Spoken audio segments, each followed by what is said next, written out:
short guys?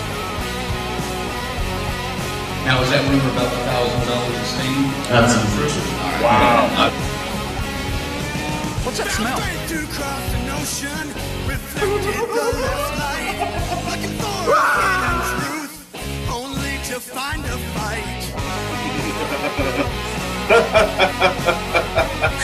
I can't believe what I saw.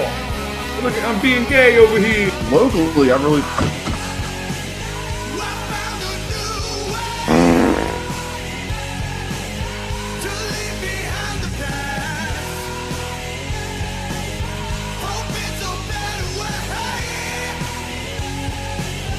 What's your thoughts on premarital sex?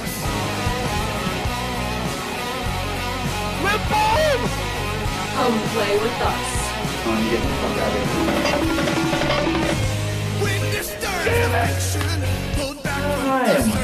5,352 feet. How's your sister?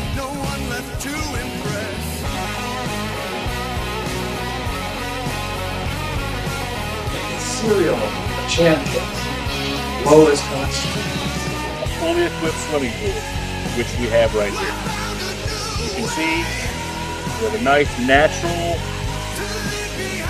side, like nice ceramic side to it, and yeah.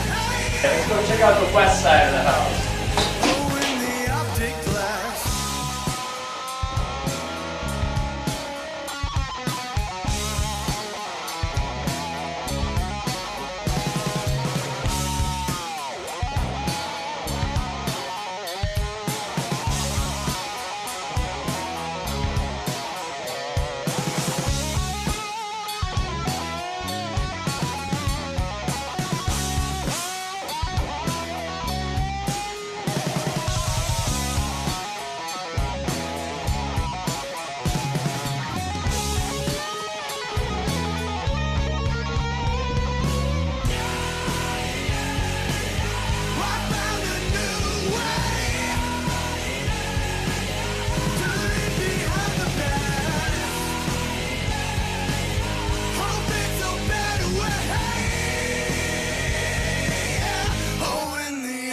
Glass. Woo! Woo! Here we are again, folks. It's another Monday Maniacs from Death Curse Society. I'm Red Crank. That's the Colonel. Zigzag and Phase. Everybody unmute. And what's going on, guys? Well. Oh, there you go, Zach. Go ahead. I saw you going in, but you're still muted. I was good. Age before beauty. Go for it, buddy. Damn. Welcome, everybody. Welcome. Age before beauty. Well, you know, eye of the You win. beholder. I get it. Yeah. A good Metallica song. Yeah. We're coming in swinging tonight. Hey. All right. Oh boy. All right. It's gonna be that kind of night, huh? Getting personal right out of the gate. Just don't poke my eye. No. Yeah, Ziggy, how's your week, man? Get in there. It's yeah, man. It was just winding down the fall season over at the greenhouse and getting ready for the Christmas season already. So we are getting on evergreen baskets and shit like that. So yeah, it never ends. But you know, squeezing this movie in was one of the, well, at least pre-highlights of the week. So we'll see how it goes.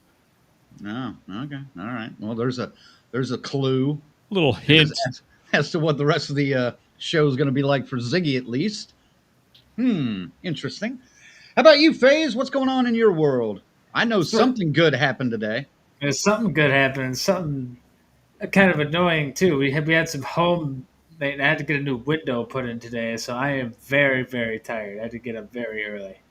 So apologies if that affects the quality, but also we mentioned it a couple weeks ago. You know, Rush went back on tour. I'm going to try to get tickets today. I got fucking tickets, baby. Woo! August at some point, I'm going to be seeing my favorite band 50 years into their fucking career. It's fucking insane. And don't worry, it's not in Philadelphia, so we don't all have to road trip. That's right. But Coming to the D. it's in Detroit, though, right? Yeah. Yes, I mean, we could still all road trip. That's not that far for you guys, at least. No. If I'm not doing anything, if I'm not doing anything, I'll be homeless. But but it's a Friday, so It's like a month after the Motor City Nightmares, oh, That's true. you know. So we'll see, you know. We'll see. Yeah, Yeah. we'll see. All right. How about you, Colonel? Talk to me, Danny. Well, again, I just want to say congratulations to FaZe for getting his Rush tickets. That's awesome. I'm excited for you, buddy. My week wasn't too bad. It was a normal week. Did take the girls to a haunted hayride Saturday. Promised them I would all season. And I was like, shit, I'm running out of time. I need to make this happen. So Sarge's first haunt. Yeah, how'd that go? I'll let her tell you in Uh 2 words or less. Just oh. 2 words or less. you can say more than 2 words. Good. That was 2 words. Good. Oh, good. Yeah, get out of here. No. Nah. Everybody wants to haunt. I, it was spooky, but it wasn't that scary. That's It's good. fun. They're fun, right? Yes. Being scared was the fun part, he said. Yeah. That's the fun part because you know they can't really get you. I mean, Yeah, long as if you don't touch them, they don't touch you. that's right. Right. That's a good rule to live by, people out Usually there in the world. for stuff like that. So Yeah. Anything Well, else good. about it before we Who was your Hey, favorite? there's Who was your favorite scare actor in the haunt? Who got you the best? Oh. yeah, what was the best room? What was the best part? Yeah. The person that got me scared, I think he was the one that got me scared the most, is probably Art the Clown. Oh boy. All right. Yeah, well, you threw your face and did the I disappeared. Oh. Did the Honk. the clown. The horn. Yeah, Right in he that got face. her. Surely like Jason told him she loved all of his movies. Yes. And who else scared you? There was someone else I can't remember. Adorable. Was it the Headless Horseman or was it the big truck that shut out the flames? I can't The remember. big truck. Oh my gosh. So like one of those ones that looks like it's gonna slam into you. Yeah, it gets real. And then, yeah, I love that. I love that gag, man. dude, best gag. For me though, it was the Headless Horseman because I'm so damn old and desensitized to this shit. I was like, that's a beautiful horse. So, Nice. all right, why don't you say bye to everybody? Bye. Bye. We'll see you next time. All right. Well, now I'm sorry I asked her about the best scare. Damn it. You art hater, you. I'm not an art hater. I just. Some of their fans are. I get it. Yeah. Hello, I'm on your side. Whatever. Anyway, folks, let's see here. I didn't really have a too busy of a week. I went to see this movie a couple of times, and other than that, just been working on some random DCS stuff. We still got a sale going on right now. We got our T-shirts. All of our T-shirts are on sale for 20% off for the rest of the month. Only a few days left of that, so jump on quick. And yeah. If you've had your eye on a T-shirt for a while, now is the time to get it, because not really exactly sure when we're going to do another sale. There will probably be one before the end of the year at least, but we'll see. We will see. That's right. Get them while they're hot, folks. Get them while they're hot now. Hoo-ah! Plus 20% off, man. I think that might be our biggest sale we've had. If I remember correctly, I could be wrong, but yeah, probably. Well, I think we did a 25% like when we first started, but Yeah, with yeah, that was a long time ago. everybody already had shirts by then. We only had a couple designs. Yeah, right. So, I also did get a Halloween show booked, so I'm actually booked for the next couple of Fridays. So I am going to be a little bit busier than I have been the last couple of weeks, which is hell good. yeah. So, but I still don't have any solid weekly gigs yet. But still digging, still working on people. But we'll get that out of the way later. So, yeah. And somebody mentioned they like Fulci down in the corner. Is Fulci going to have anything to say about this upcoming movie? Fulci is all eyes and all ears, and probably a couple extra eyes in his pockets on this one because man. This one requires a discussion. This movie, so I look forward to getting into this. And this is one of those discussions I'm hoping helps turn me one way or the other. What your interpretations of this thing is, because I have mine, I know. So, and all right. Well, we will. I don't know. I can't necessarily say we'll try to sway you one way or the other. Well, but... yeah, right. That's not what I'm saying. I'm just, we'll see. We'll see where this goes because, yes. I'm coming into this cold because FaZe and I have talked a little bit about it, but that's it. And even that has been minimal. Right. I haven't had a chance to talk to anybody about this movie because I literally went yesterday at 4:40. I just needed something to fucking cheer me up. So yeah, I'm dying to talk about this. I texted my one buddy who's seen it last Monday when it was the the mystery movie. Oh, that's right. But I barely talked to him about it. Just a couple quick thoughts, and I left it at that. And I just wanted to sit on it till tonight. So. Well, good thing. That means we're gonna have a pretty good conversation then tonight, I think. So, all right, let's check the comments. Make sure the fam is all here. We got Joshua in here. We got Rick. Rick and Joshua are always having a battle. Who will be first? Does that count? That doesn't count because we weren't live yet, Rick. We weren't live yet. False start, buddy. That's what I mean, because Colonel's fucking brother-in-law would fucking pop in, and he'd be like a half hour before we'd go on the air. I was like, how the fuck are you getting in here, man? What is going on? So it can be done. That was crazy. Yeah. But, yep, Josh was in there first. Rick, of course, from the whole damn enchilada pod. The doctor is in. Of course. Thank you, Doc. Good to see you. Gory Tiger's in here. What's up, Gory? The whole damn enchilada pod. Two accounts for Rick, I guess. BK's here. Oh, and by the way, yeah, this is a good one. I'm glad somebody got this guy for a show. Whole damn enchilada pod says, for those interested, got Jason Voorhees and Northeast Ohio's own Schuler White coming on Thursday. So there you go. Oh yeah, dude. That's the what's that short called? Sweet. The Angry Orchard's short. That's all. I can't remember what it was called, to be honest with you. I watched Sweet Revenge. Sweet Revenge. I think. Good remember. It sounds right. This motherfucker doing ads on our fucking live airways? What the fuck? Hey. Oh, no. He's a sponsor. We love Rick. Rick can say whatever he wants. Speaking of ads, I'm still pissed off that my local Kroger still hasn't gotten that damn fall Angry Orchard in yet. I've been wanting to buy it just for the damn can. I'm sorry, dude. If that's all you want, I'll keep an eye out. I got you. I've seen them, but I wouldn't drink that shit. No, I would try it. Angry Orchard's not bad, man. Somewhere it's like, it's better than fucking like, Busch Light or something, but it's not a drink of choice.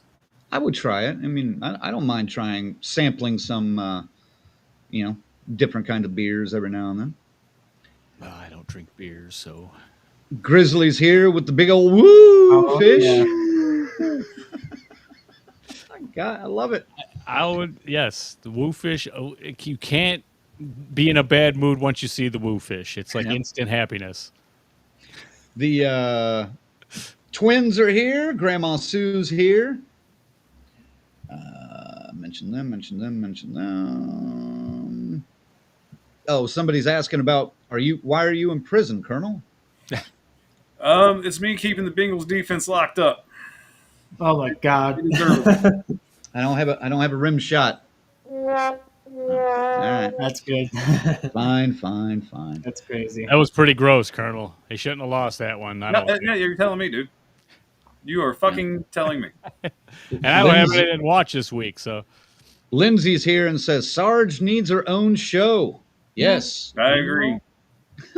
We chatted a long time ago about DCS Junior, but just getting all the kids together and putting them in there and let them least- talk about horror movies. But For a bit, even would have been funny, you know. yeah, You'd had to put a beard on Sarge. That would have been hysterical. Oh my god. the hat That'd be backwards, crazy. the beard, glasses. Wow. There's a costume for her next year. I want to see her dressed as the As Colonel the Colonel. next year. We're going to have to, man, because her Afro puffs. We tried on her costume. She's like going as like a pink, sparkly ghost face. Damn hood goes over her hair, so we got to figure this out before Friday night. Oh Lord. Paul is here. Angie's here. What's going on? Thanks for tuning in, folks. Yeah, and Rick says yes. Sweet Revenge is the name. There's Dave popping in to say hey, but it's World Series time. Woo! Understand. Understandable.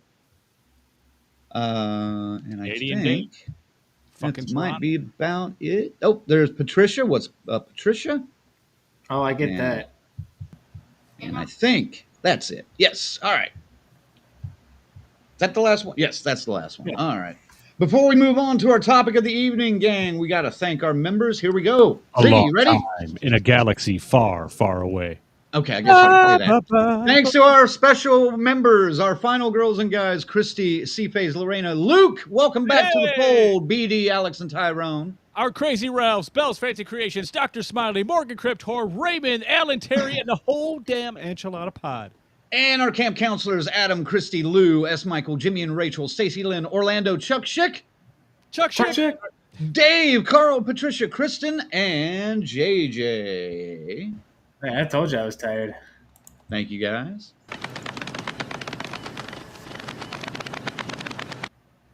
Charlie Sheen. There we go. There's an idea for you, Colonel. Got holes in the hood and pull her hair through it. Probably will. You know, honestly, that's not a bad idea because it's not like I resell these Yeah. costumes every year, which I probably should and get some money back, but Yeah. it's not a bad idea. But then she kind of looks like she has the Mickey Mouse ears sticking up. Oh, dude, I hadn't thought about going this far, but Patricia says, I would love to totally see Colonel Freaky Friday with his daughter. Ha. Yes, Oh my God. you have to dress like her. I want to see you froed I out don't and have enough everything. hair, dude. Well, get a wig. You son of a bitch. I Get a want to wig. sit here and go skippity bop 6, 7. Oh, I God. want to play some Minecraft. I can hear her yelling at you on the side. Yeah. She's like, stop it. You're making it uncool.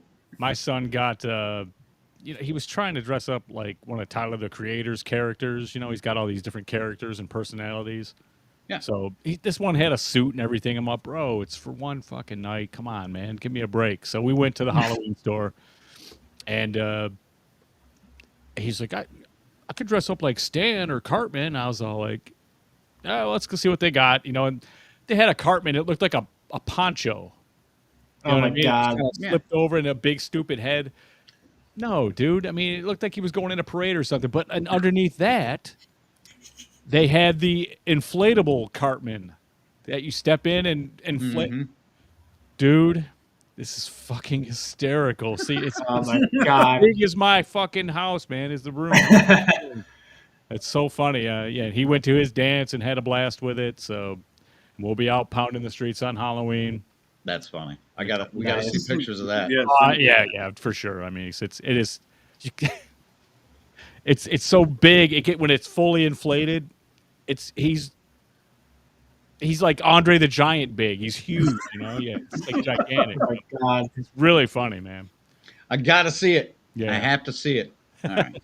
One more thing. If you want to support the DCS and help us out with like those cool folks that we just listed off a few moments ago, check out our website at deathcursesociety.com and head over to the membership tab. You can support us for as little as $3 a month, get exclusive perks, free t-shirts whenever we come out with some new exclusive designs, Early access to content. early access to content, which some of you are going to be getting some links very soon. So check your email and make sure you got that. And of course, you can support us on Buy Me a Coffee. basically a ticket at a time or a curse at a time. And we appreciate it. Look us up right down there at that link, buymeacoffee.com/Death Curse Society. You will be toasted upon the spot. Yes. That's right. All right, gang. God damn it.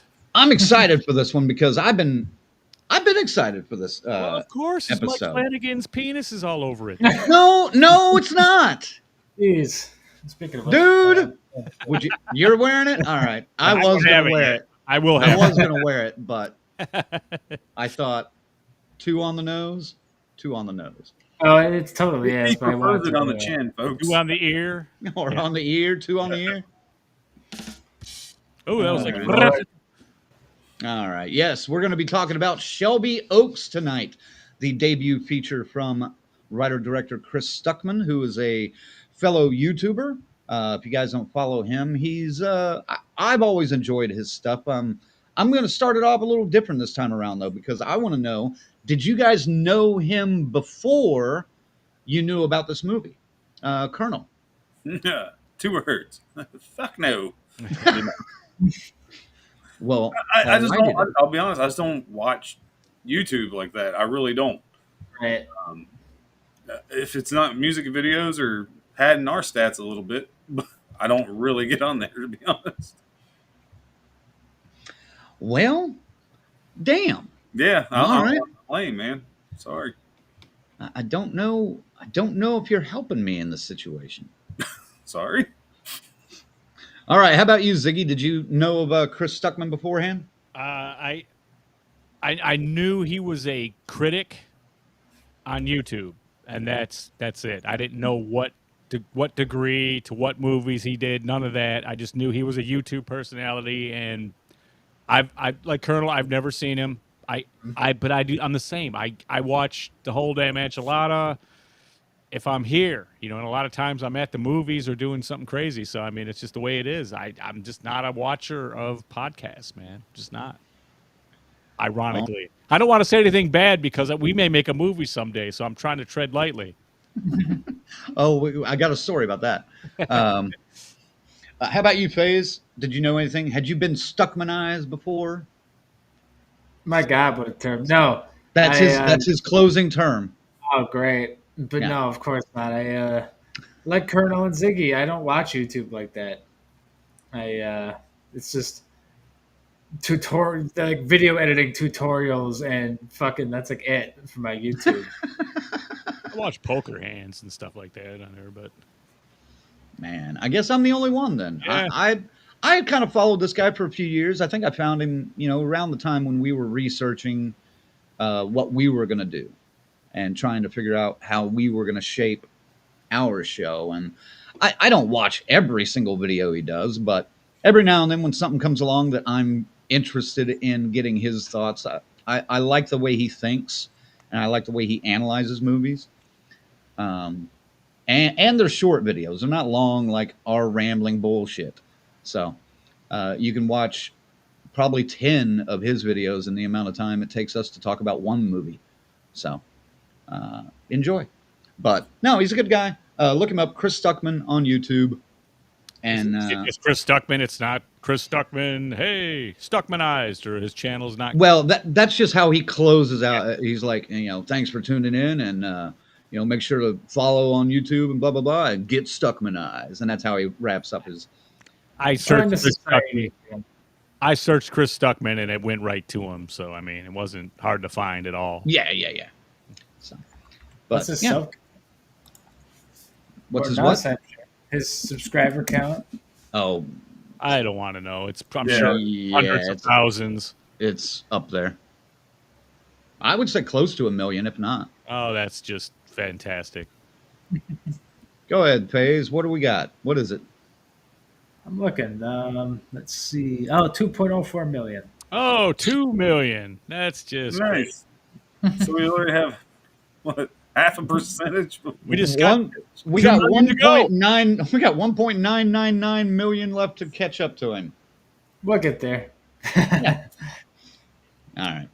Well, let's get into the actual movie and talk about that, gang. How about, were you ready for? Why is that? There it goes. Were you ready for?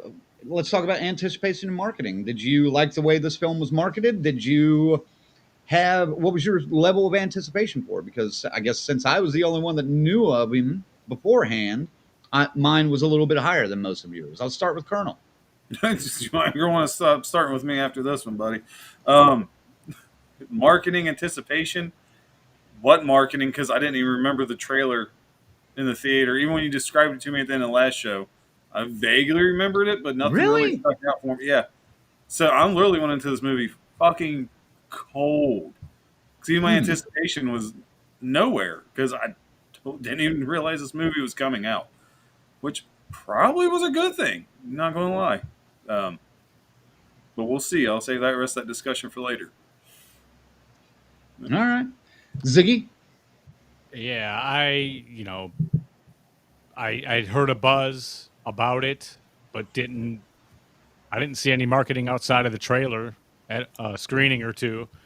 But I remember the guy getting shot, so I was like, okay, you're shooting himself. That's in the trailer. So I mean, and then right before I went to see it, I'm showing my buddy the trailer, and there it was. Scariest movie of 2025. But see, I have yet to see that in any of the trailers for this. See, I didn't see it in the trailers, but I heard it on ads because, like I said, I don't watch YouTube, but I do listen to podcasts at work. Like podcast ads? Yeah. So there's a podcast I listen to, and I heard Scariest Film of 2025. I'm like, oh, shit. Here we go. Yeah. Oh, yeah. So you're right. Yeah. So that I kind of went, fuck. So that already put me in a kind of a shit mood, to go see this. But the buzz was there. I looked at the circuit. Okay, made some waves in the circuits when it went to the festivals. All right, cool. Flanagan's involved. Cool. Crank will be happy. And Flanagan wasn't involved at first. This was something he was doing on his own, and he broke the internet or broke in Indiegogo or Kickstarter, whichever one he started on. Well, I regardless of how I might or might not feel about this movie,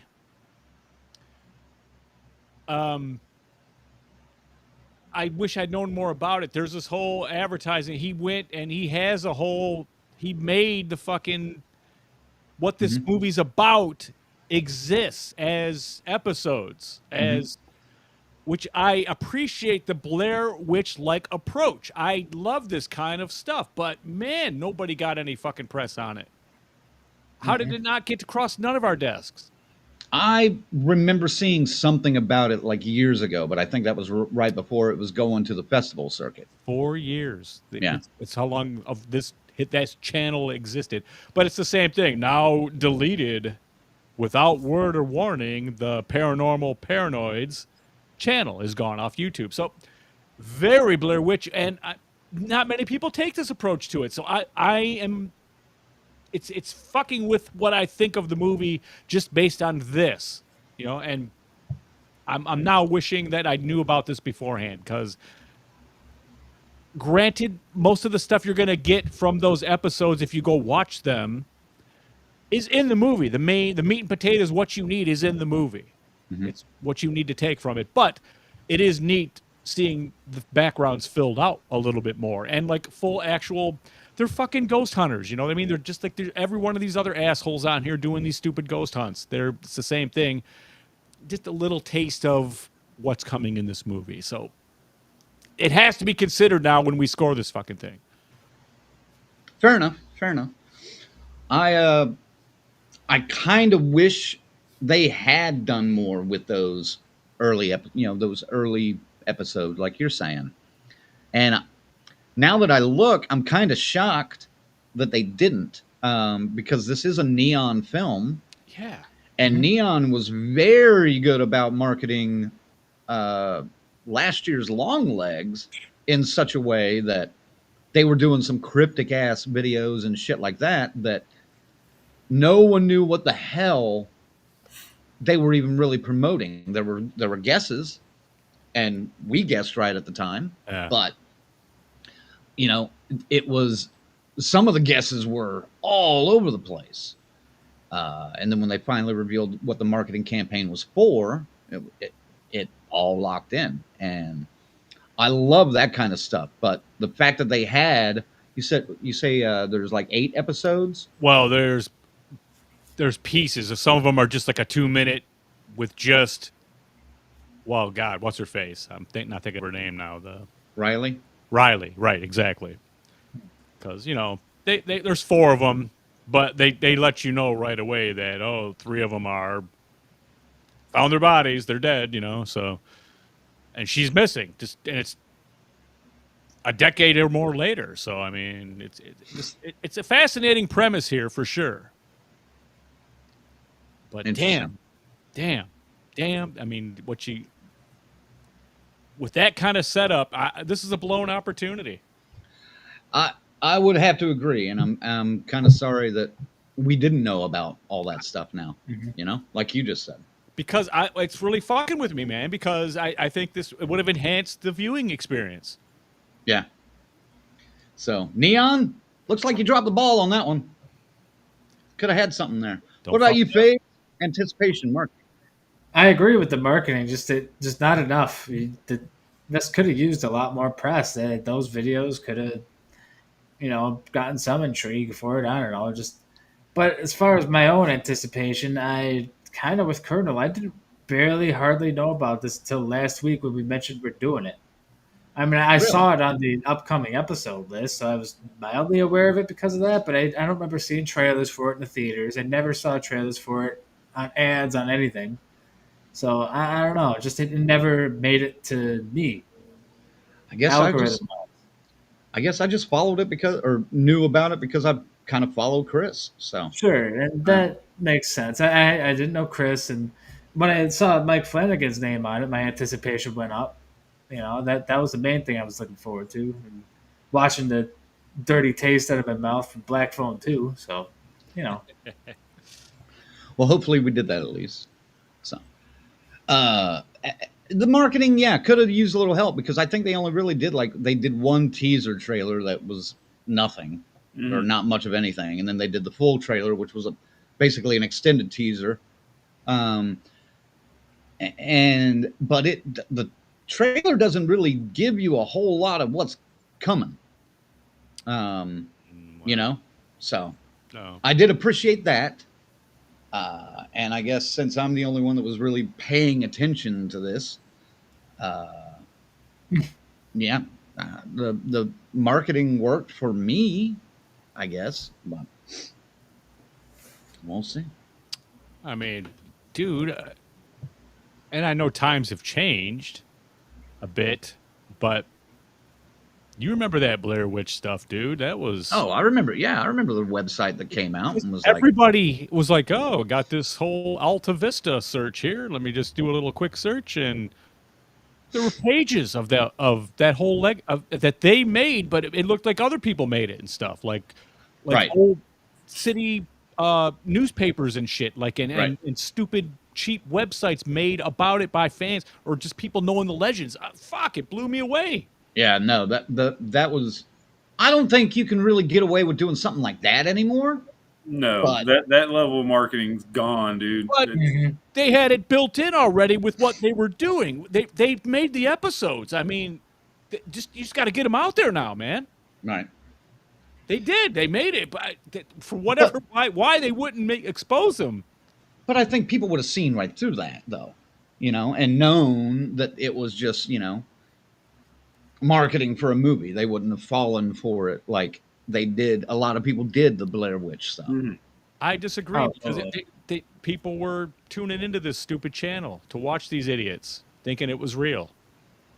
I mean, straight up doing a fucking War of the Worlds, man. He was setting it up. He knew what he was doing. I think the end game was hoping to get to make the movie. Yeah. We should have got this guy on tonight, man, is what we should have did. I considered reaching out to him, but I never really did. That would be tough. I mean, 2 million subs. I don't know. Yeah. Yeah, but Well, I've messaged him before, just and I think he's responded a couple of times, but yeah, we could revisit that again if yeah. he Well, does something else. Yeah. I have a feeling he'll be doing something else. Yeah. Mhm. Now, early on, Flanagan wasn't involved until after this hit the festival circuit, and I guess either I don't really know the whole story, and I should have looked it up, but the way I heard it is that Flanagan either saw it at a festival or got wind of it and then got a screener and wanted to be involved, and then they went and reshot some stuff. But I don't know all the facts on that. So we've got to move on to our next topic, though. Yes. All right. All right. Next up, let's talk about initial thoughts walking out of the theater. And since you seem to be the most disappointed, I'll let you start, Ziggy. Listen, it's crafted well.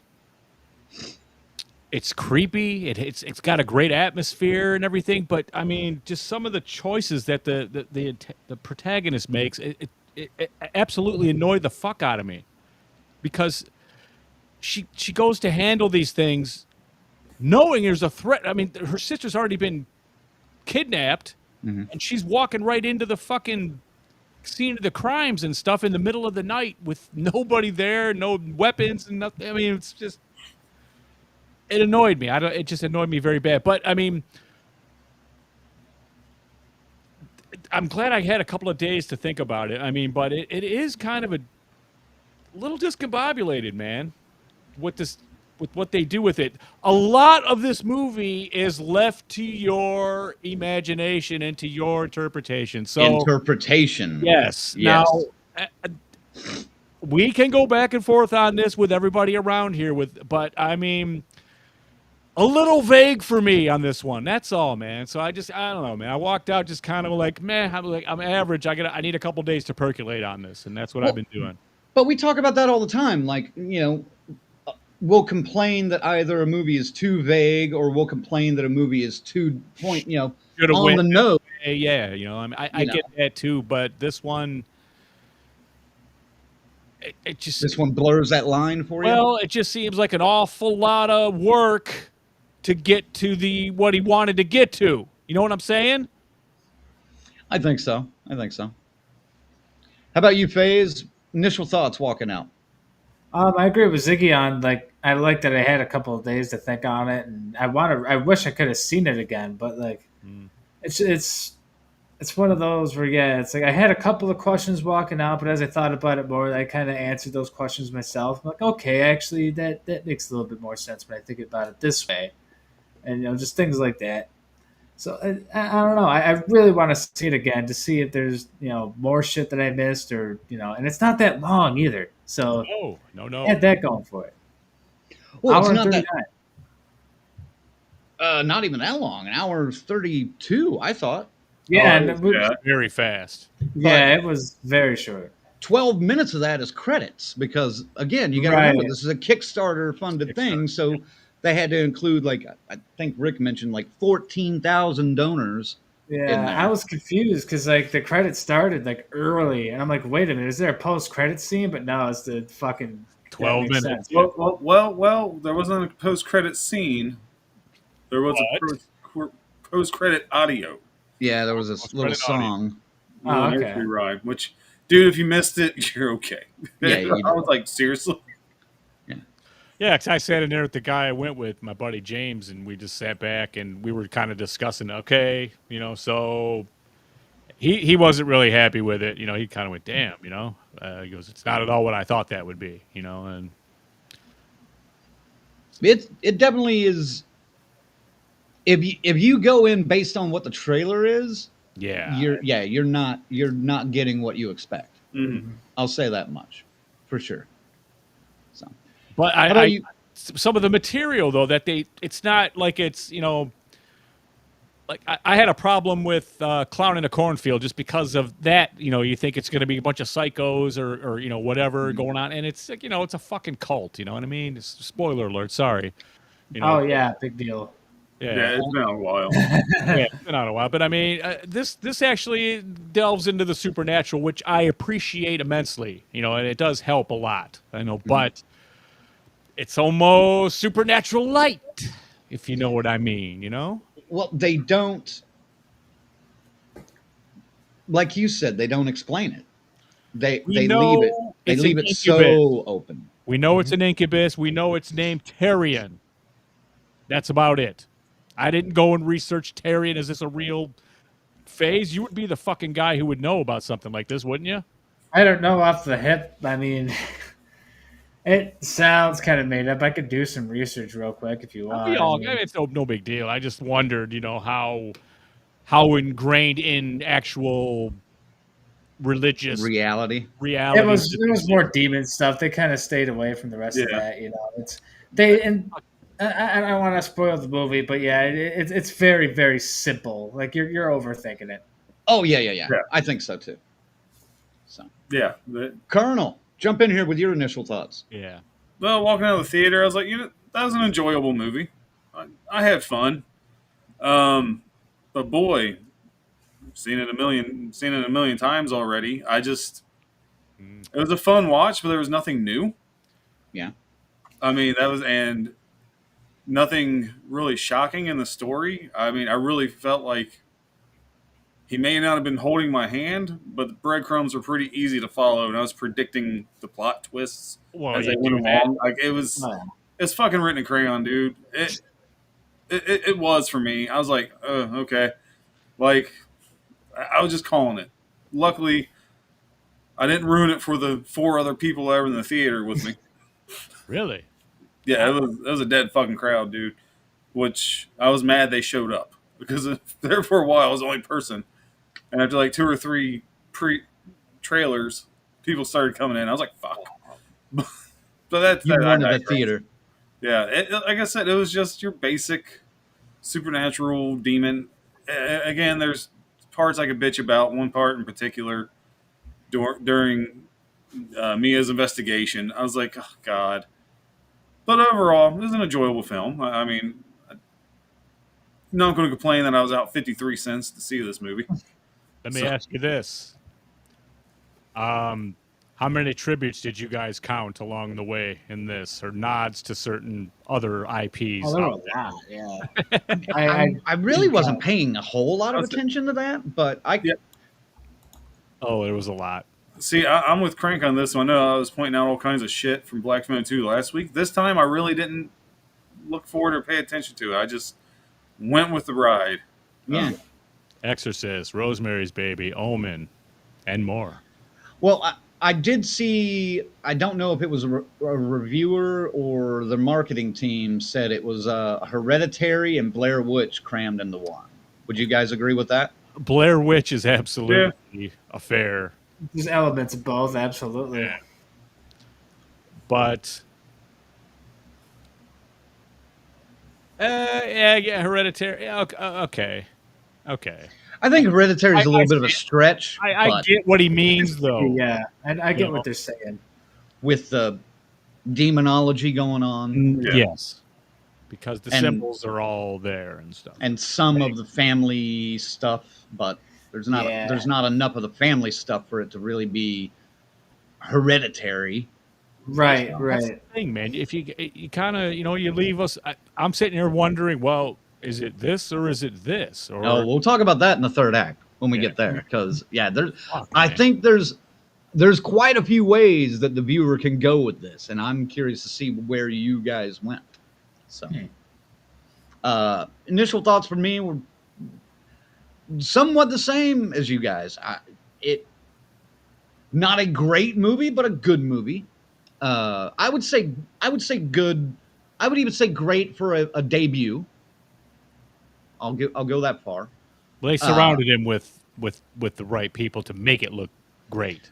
Oh, it looked awesome. The sound was great. Yes. The music was wonderful. That's one of the reasons why I stayed in the theater to watch the credits. I didn't think there was going to be a post scene, and I didn't necessarily need to watch the credits for the 14,000 donors. But the music, all the way through it, the music was pretty intriguing. Mhm. I would buy that soundtrack. It's edgy and it's disturbing. I liked it. Yeah. No, it was very unsettling. Was it the Duffers? Is that who did it? I don't know. Or Duffers or the Newtons or one of those two? Yeah. One of those two helped out with it at least. So, yeah. All right. Let's get into, is it Act 1? Is that what we talk about? Yeah. An hour into the show and we're in Act 1. All right. 50 minutes. Would you shut the fuck? We're gonna try to bust through this as quick as we can, though. So, all right. So, Act 1 starts with paranormal investigator YouTubers Riley Brennan, Laura, David, and Peter, collectively known as the Paranormal Paranoids, go missing shortly after investigating a prison in the ghost town of Shelby Oaks. The bodies of all but Riley are eventually found, and one of their 2 cameras is recovered, containing footage of a terrified Riley. 12 years later, Riley's older sister Mia is interviewed for a documentary about Riley's disappearance. Mia asserts that her belief that Riley is still alive, then recounts that Riley often experienced night terrors as a child and perpetually believed something was watching her. Mia's marriage to her husband Robert is under strain in the wake of the paranoids' bodies being discovered, compounded by their consistent failure to conceive a child. After the documentary crew leaves, a stranger arrives at Mia's door and says she finally let me go before shooting himself in the head. Mia retrieves a mini DV tape labeled Shelby Oaks from the man's body, but she withholds the tape from police, assuming they will reason that the stranger murdered Riley and close the case. All right, let's just leave it there for Act 1. That's a good place to stop. Great shock moment to end Act 1, basically, I thought. But it also gives us one of the few complaints I really have about this movie. And again, I don't know if this is the actor or the director's fault, but they really put an emphasis on the overacting of Mia's character. Oh, yeah. Especially with all the shocking scenes. It felt like they held on her face 7 seconds too long. All right. There you go. There you go, Sarge. No, trust me. She whispered it. 6, 7. God, that's even creepier now. I know. So, but that was one of the things that really irritated me. But I like the setup. I was a little annoyed with going from the 3:4 aspect to widescreen aspect ratio back and forth. But again, I get it. They were showing footage from the Paranoids, the YouTube show. But I think even YouTube back in the day was widescreen. So, if it was on actual TV, it was 3:4. But I don't know at what point is it supposed to be, because YouTube wasn't widescreen until a little bit in like the 2010s. Oh, was it? It was Okay, what? well, 2008, I think they said. yeah, this is set in the early part is 2008. Yeah, I don't think they were later part. widescreen yet at that point. Okay. No. Well, there you go. That explains it then. All fixed. All fixed. No complaint there. I didn't. It was kind of a jumpy start, but Sure. I like the setup. Shit. How about you, FaZe? I was all right with it. Yeah, I mean, I was expecting a bit of a slow burn start with Flanagan, working on this, and that's pretty much what you get. I mean, you get that good scare though, which not scare, but the jump with the shooting the head. Yeah, that's a good one. The it whole looked pretty theater good. fucking reacted to that. Yeah, and that shot looked pretty good too. It was good. The blood. It's a lot wetter in the actual shot. The trailer, they wiped all that blood off the wall and everything. Did they? Yeah, I can see not there. It's clean. Damn. And the way she just kept the blood on her face for a really long time. She didn't bother wiping it off. It's like, what the hell? Yeah, that No, was a it little Yeah, odd. was. it's like take a shower. Yeah, no, I enjoyed this opening for sure. I would have actually liked to have heard the husband be like, "Are you gonna take a shower?" At some point. Funny. Even when I was watching, I was thinking the same thing. Like, do you want to fucking bathe? Like, you got some fucking stranger's blood all over your fucking face. Like Or at least, the pasta, like, yeah, at least go to the kitchen and like wash your face off for fuck's sake. Jesus. Could have catch something there. And, Yep. What about you, Ziggy? I think some of your part of the frontal cortex is on your cheekbone there. You know. Yeah, I love a found footage movie. Okay, so this setup I thought was cool. You know, I mean, coming out of it, I was like, all right, we're ready. I'm ready. Let's go with this. Cool. I didn't mind the setup at all. I was fine with it. You know, and again, seeing this is where you see most of this footage that you can go watch on Paranormal Paranoids when you go look on YouTube. It's there. And there's like a folder with 8 videos. One of them kind of ties it all together that leads you to the movie. Feels way more like a, come on, it's obviously the Right. least Blair Witch thing about it, about the whole setup. But I mean, because it's like one of those 1 hour, okay, the Man in Black kind of shit. You know what I mean? So.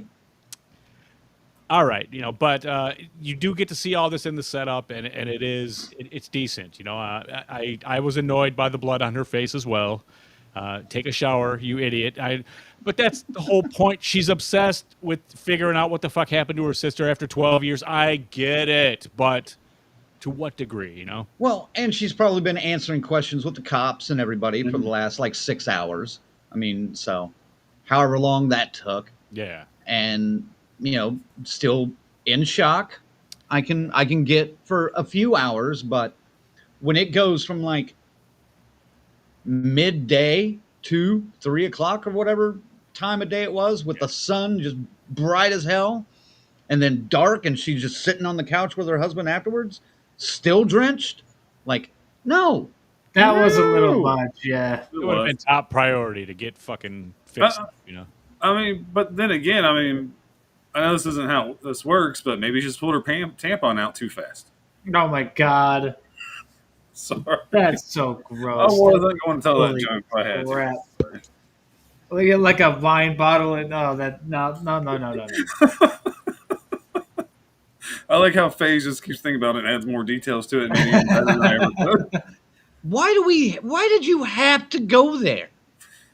Because we were talking about it, and then Zag started talking. I didn't want to interrupt him with my awful jokes. I was like, I was waiting until the opportunity arises again. There it was. Oh, the wrong one. Anyway, It's a penalty. I almost don't want to do this now. But Colonel, what did you think of Act 1? For fuck's sake, Jesus! Well, it must have been a heavy flow day. No, Oh my God.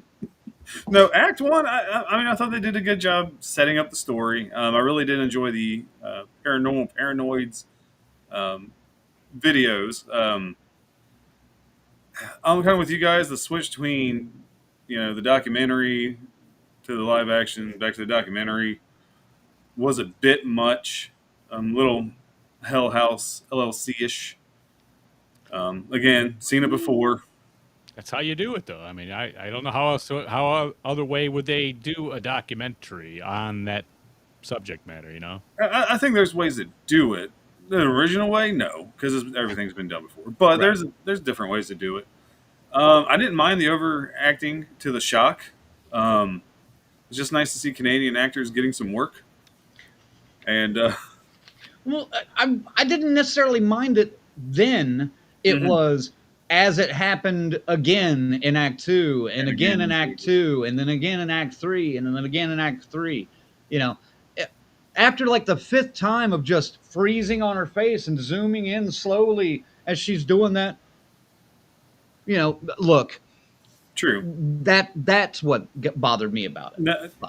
No, I get that. Another thing, the one thing that did kind of bother me about Act 1, they were setting stuff up, like her relationship with her husband and the friends. Riley did the YouTube show with. especially the friends, they were literally just there. Um, which I They didn't mind it started. in Act One, but as the movie went on, I'm like, okay, these are literally just sheep for the fucking or lambs for the fucking slaughter. I know, and they started to set up a couple of like interesting, weird little like red herrings with some of them, and then dropped it. Yeah, You know, I was like, what? You know, by then the movie, I was kind of like, what the fuck? Like, did you? They just kind of wasted my time. Go back and watch those other things. Well, yeah, but you Okay. shouldn't. I shouldn't have to go back and watch your YouTube channel, bro. To fucking, you could have given a little bit of personality in what you shown in the movie. You didn't have to give me the whole background, but something that Lauren girl that was with them, I'm cold. That was it. That's all she said in the entire fucking movie. I was like, come on, like you're giving this person screen time, literally just look in the camera and say, I'm cold. Mm. I don't know. I just had a problem with that. I'm sure that they thought that those episodes were going to get a little more exposure based on how some of it plays in the movie. Maybe so. I can Well, see that. and maybe that was his original marketing plan, and then whenever Neon and Flanagan got involved, that's we don't need to do that with this We don't anymore. need to do that. Yeah. Yeah. It's a dumb, fucking big mistake. All right. What else on Act One there, Colonel? That's really all I got. I don't think about it. I cover everything that kind of irked me or I liked, and I got my terrible joke, number one of the night out. So, No, number one. I'm sure there's going to be plenty. Oh fuck. Oh boy. All right. Well, then let's move on to Act Two. All right. So Mia's picked up that videotape. Kept it from the cops. She plays the tape, which reveals the paranoids investigating the prison along with an abandoned amusement park.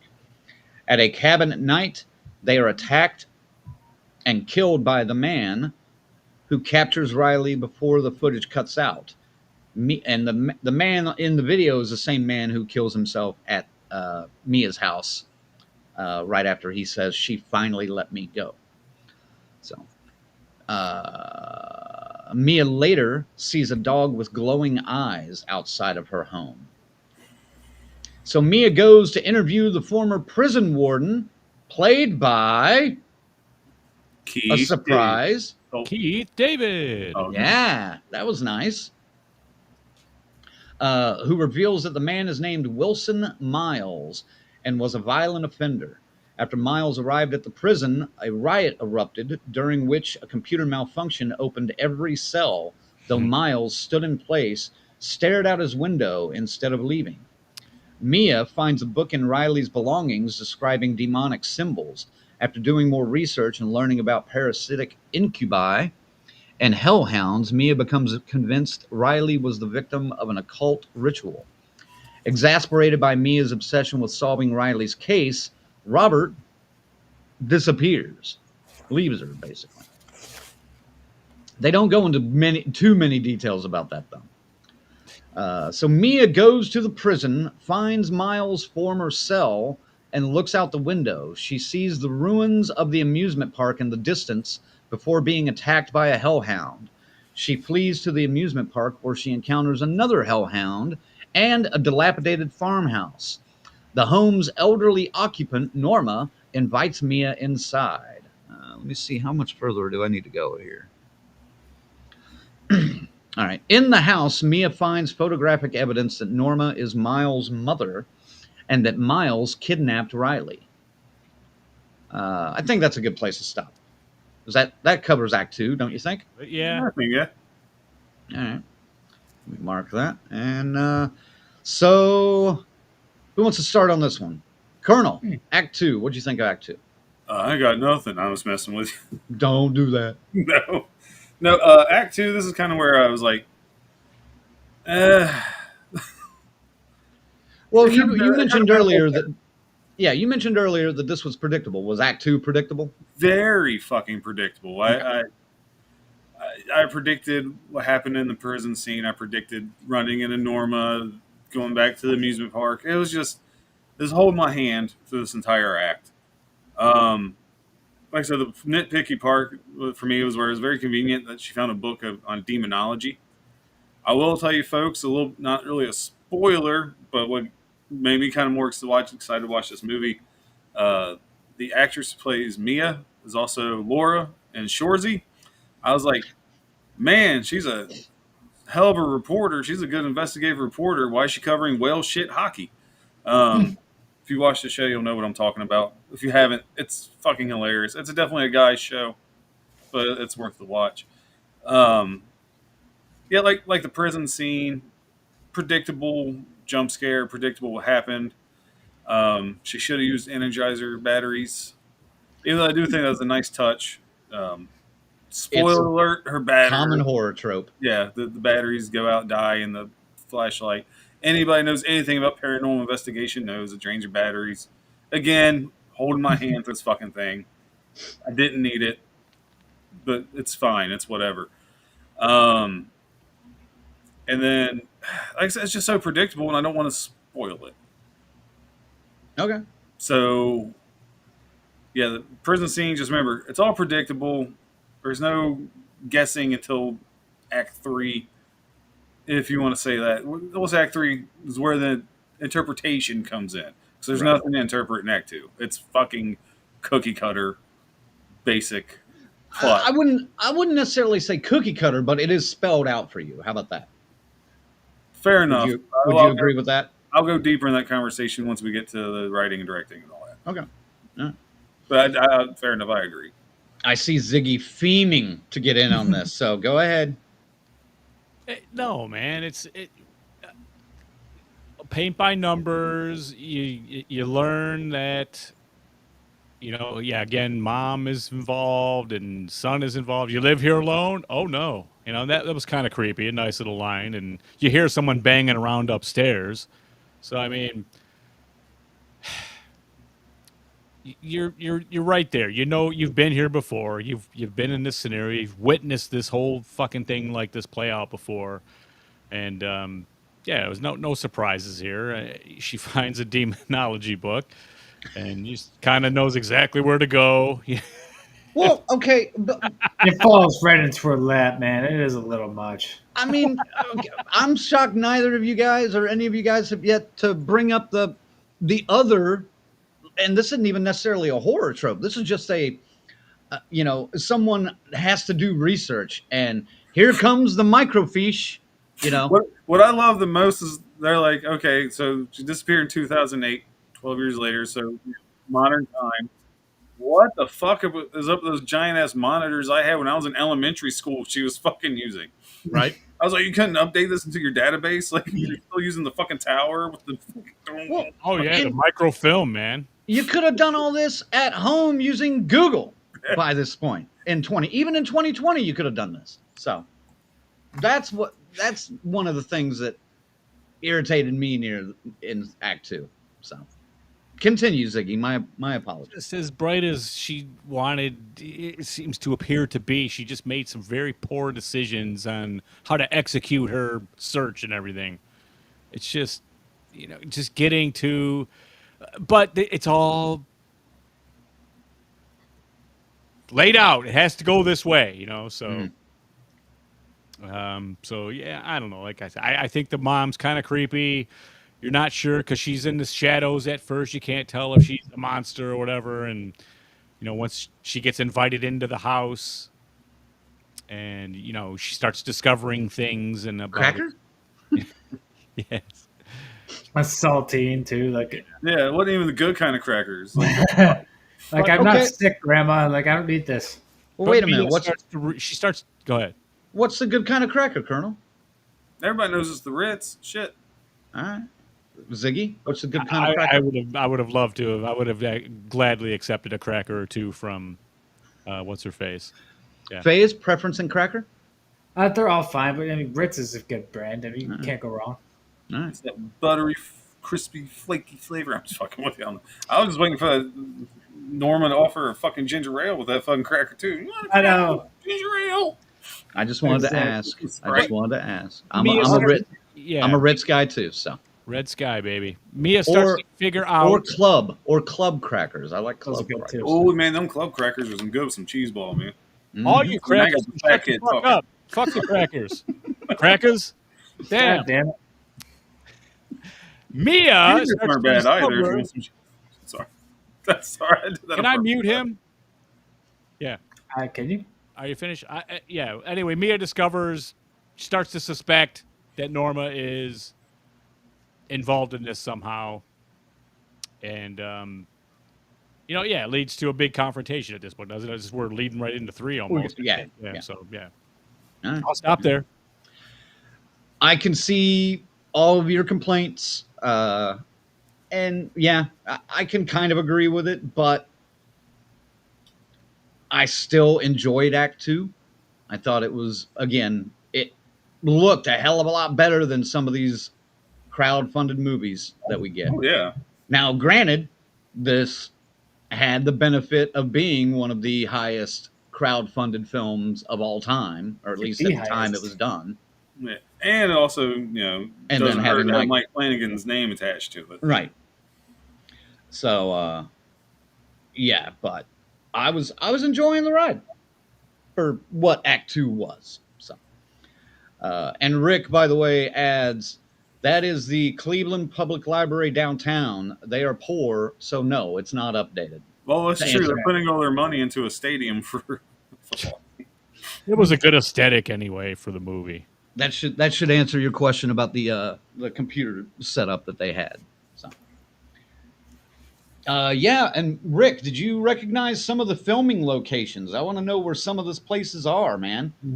Because Totally. I'll say this, dude, the sets, especially for Act 2, Beautiful. absolutely stunning. Like Shelby Oaks itself, I want to find that place, like with the buildings that are just run down and dilapidated, and the football stadium. Please, for the love of God, tell me that was not AI. Fuck, dude, you can go to Detroit to see that. You go every year. Not even knocking Detroit. I'm just saying, if you really want to see that. But these looked really good and perfect for a horror movie, which Right. that's what I was blown away by, especially in Act 2. So I would love to see some of those locations. And if that amusement park is an actual thing, I absolutely want to find that spot. So,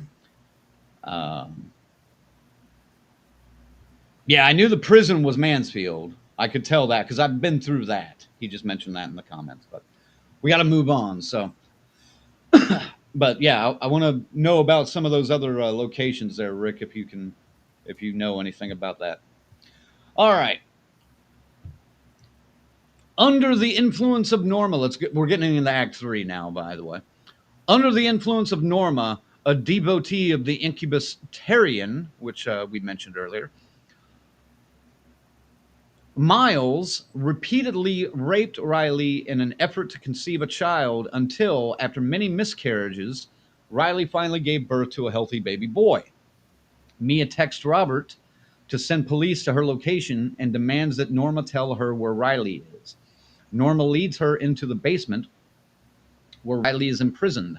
Mia frees her, but rather than leave, Riley seizes a fire poker and goes upstairs.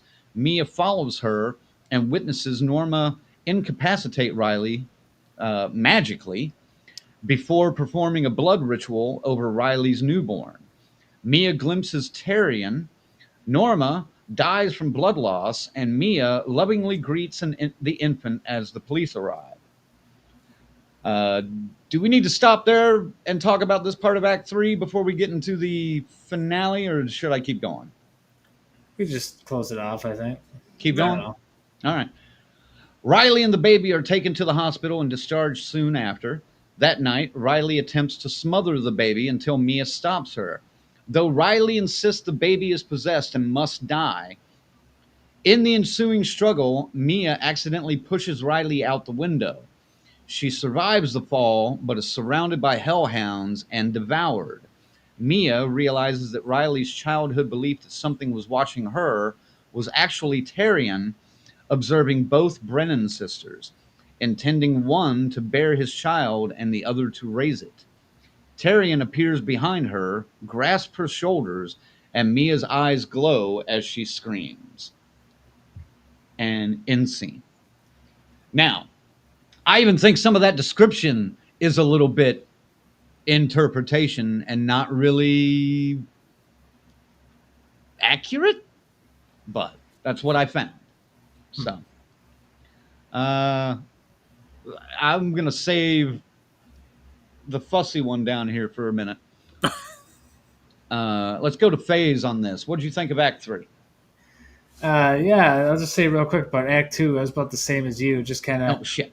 went with the flow on it. It was fine. I didn't mind the hand holdiness as much, but Act 3 was, it's where I started to have some questions, but as I thought about it more, it's like, okay. And yeah, interpretation is important because they don't really, with as much hand holding as there was in Act 2, they don't really explain anything at the end of it, which I could see that being frustrating, but, it's typical demonology. It's stick a demon in the baby. It's fucking Rosemary's Baby, dude. Like it's just told a little differently. But I love Rosemary's Baby. I'm not like shitting on that or anything.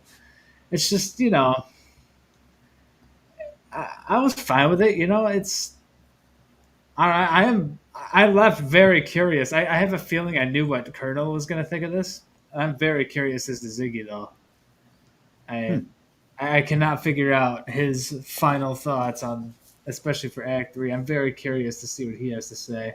Well, let's see if you're right about the Colonel first, Colonel. Well, one, fuck you. I'm not that predictable. I don't know about that. And I think I was a bit wrong anyway, but hey, go for it. I'm just messing with you.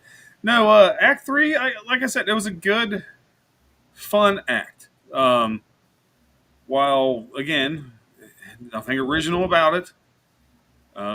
It was nice to finally bring in a little bit more of the supernatural and kind of at least get a little bit more of the backstory of what's going on. The whole Norma scene in the attic, upstairs where the baby in the is. attic. Yeah, it's in the attic. I was like, okay, that was a little bit much, but I can overlook it when she started like the demon was technically possessing her and raising the body. I mean, in my interpretation of it.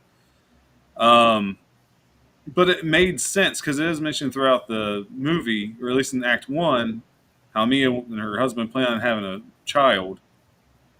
And it never happened. And when she's talking to Norma, it even gets brought up. Mm-hmm. So, of course, she's going to fall in love with this baby as soon as she sees it. Because, it's the one thing she wants in life was a child. And it just didn't happen. God, it was just... Like I said, I'm kind of with you guys. I want to hear what Zag has to say. Like I said, it was enjoyable. Predictable. Even the end, I wasn't even shocked by the hellhounds devouring Riley. I thought that was a little out of nowhere. If they didn't show the hellhounds so much, but like I said, I wasn't surprised. I was like, okay, there's no way she died from that fall. She fell to the second story, right? 15, 20 feet. She's fine. Okay, she opened her eyes. I'm like, okay, she is alive. And then I'm like, oh, of course, here come the hellhounds because you heard all the coyote sounds and shit, whatever. And like I said, it was fun for this movie.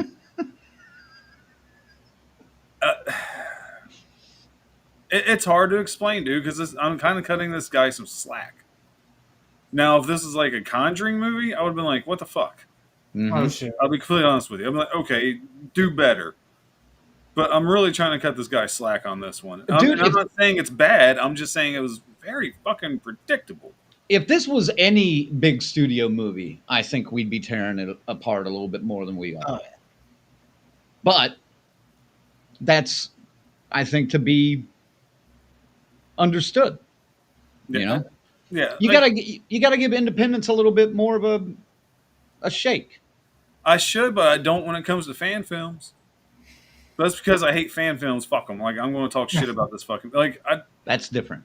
Come up with an original fucking idea and I won't be so fucking harsh on you. There you go. All right. What you've all been waiting for. And I've just loved watching the thinker down there, posing and pondering and stroking his chin and this whole time. So Look, let's have it, Ziggy. I mean, you have this huge build up to this, and it is Rosemary's Baby. I mean, that's the easiest way to boil it down. But you don't see a demon, Satan, Tyrion per se in Rosemary's Baby. It's not like that. But when you go ahead and go through the trouble of creating the thing, and you're going to have it there, and then that's the only interaction is a paw on the shoulder. Well, I mean, it made appearances throughout the film, too. And it looks good. Look, it was creepy every time you catch it staring at him, and then some of the little videos you see it in the trees. You got to look at the backgrounds a lot in this one, but God, man, we get to this whole fucking end, and you see coming a million miles away, and having said all that, it's still my favorite scene of the movie, the last scene, because I haven't seen a Fulci tribute like that in fucking couple of years, man. And I was going to say that's about as close to the beyond as you're ever going to get. I was going to say, dude, I thought the end was a huge Fulci. Even the dogs attacking Riley, ripping her up. Same thing, man. The flesh tearing on a couple of the scenes were pretty good too. But her eyes turning to fire, that was just like, and obviously she was seeing the other side of hell or whatever was coming, whatever your interpretation might be of it. So, right. That made it okay, I guess. But I mean, just again, you could have done so much more with this. I mean, if you're gonna go and, that's what I'm saying. This fucking demon took 13 years and plus another. What, decade of watching these fucking kids to knowing that the plan was this? What the fuck, man? Why take the long road like that? If I don't like that part of it. I don't like that part of it. Only 5 years before, because it was from 13 to 18 when she started having the night terrors, but they stopped at 13. So she only had them for a little bit when Miles went to prison. And then they came back or they might have come back whenever Miles got out, and he immediately went after Riley. I mean, my interpretation, though, for him waiting this long, if you want to say he waited, again, this interpretation, because they don't explain anything. They just mention their mom going to the amusement park a lot. Mm-hmm. I thought an unnecessary amount for this film for no backstory. So it just tells me Riley and Mia's mom, and along with Norma, they were part of some fucking cult. They were born to fucking carry his child. No, I think Miles saw them at the amusement park, and then Norma cursed them somehow when they were younger, and that's why she started. That's what I think. Anyway. I can see that too. I just thought that they mentioned it more than once that, oh, mom loved this place when she was a kid, and they kept going to the amusement park. And yes, they do mention they went to the amusement park as well. For me, though, I'm like, okay, you wouldn't mention it multiple times if it's not just a throwaway line if you say it more than twice. That's true. So you think the mom, that Mia and Riley's mom, who's not even in the picture really, she's written off as dead, right? I believe so. So you believe she brought her own kids into this cult that way? Yes. I think she literally had the daughters, and one of them's going to carry this fucking spawn of Satan. I mean, I knew this was going to have like multiple interpretations, but I wasn't looking at that. So there you go. That's a new one for me. Thanks, Colonel. Early on, I thought Nora could be the mother, but that kind of faded as the movie went on. You learned more about her, but it was a possibility that floated in my head and kind of floated away. She clearly sacrificed the son. She did some ritual on him, clearly, to make him what he was, because he had the fucking fire in his eyes when he was in the fucking prison. Right. Yeah, no, he was. And they were saying how the town started going to hell once he was born. Like, okay, started falling apart in 1981, and Well, I don't know, man. That's a whole lot to put on you, the horror fan, I think. I'm torn on it, honestly, because I kind of like sometimes having my own or our own interpretations, and But like I love the fact that Colonel has like a completely out of my head idea about it. Um, so because I my question was going to be, was Tyrion there when they were 13, or when Riley was 13 and Mia was a couple years older, 15, let's say? Was Tyrion there to watch Riley at all, or was Tyrion there to watch Mia? mean, I think they're both central to what he wanted, I guess. If that's where we're going with this, then yes, he was watching them both. I think he was after both, but we were led to believe he was only after the one. I don't know. See, Though. that's why I don't like the whole. I don't like this description that I read from Wikipedia, because I don't think he was necessarily watching both. You know, I think he was more watching Mia, but Riley was getting it because she has that connection, and she's always had that connection. They kind of go out of their way to say, "Oh yeah, she's always been the one that fixes things, figures things out," and you know, Right. But I think Riley was just kind of accidentally sucked into it, and the fact that Tyrion picks the barren one. I shouldn't say she's barren, but No, the couple at least that cannot have kids. It yeah, could be because of both of them or whatever. But since she can't have kids, that's what pulls Riley back in. it doesn't help me at all. That was kind of my interpretation throughout. That's a thought, though. Yeah, I mean, I hear you, dude, but it doesn't make me swing any more towards positive. You know what I mean? Fair enough, but I mean, because even when at the very end, when it goes back to that scene, Mia is the one that's locking eyes with the demon and making a connection, and then it flashes back to Mia present day, and he's behind her. So that's why I thought it was always Mia all the time, and her story was Riley. It's just like Cognetti kind of putting so much faith that everybody was going to be that much up on the whole history of it to get to that last movie. You know what I'm saying? It's okay. That same vein, maybe not as much. It's a little watered down compared to that, but you know what I'm saying, Now, since you're the one that's watched some of these videos, these YouTube videos, would any of that stuff have helped clarify the ending or clarify the movie a little bit? I didn't watch the actual. There's like 3 or 4 2-minute interviews with just Riley. Okay. And it's just them talking, but I'm positive there are things in there of those too. I looked at the prison whole episode. There was one called the some school or something, and then it had a woman's name in it. Okay. I think that's the only 3 episodes that are there. The other ones are just pieces. So okay, yeah. But I think had I watched all of that going into this, I would have had other questions already, because I already knew what I saw at that point. Okay. Because the main points are in the movie from those episodes, so you don't worry. I really think that would have helped get this a stronger connection with everything involved with it. I don't know, man. I think it's a really big missed opportunity by these people that made this.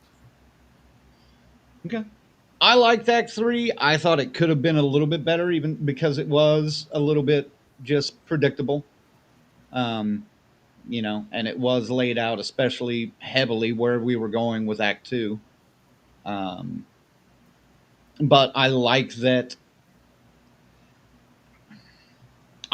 they went so far as to say, look, this demon is basically taking advantage of this girl to have a demon seed, and that's why she's been captured. Because You don't get that in a movie very often, and when it is, it's watered down. And this was still watered down, but there's no way you can get away from what Miles was doing to Riley for 12 fucking years. Well, I was thinking too, because they don't really say she was miscarrying. I thinking there was something, it wasn't the right one. They were killing those fucking babies, dude. And that's a possibility as well, because the graves are shown out in And the grief.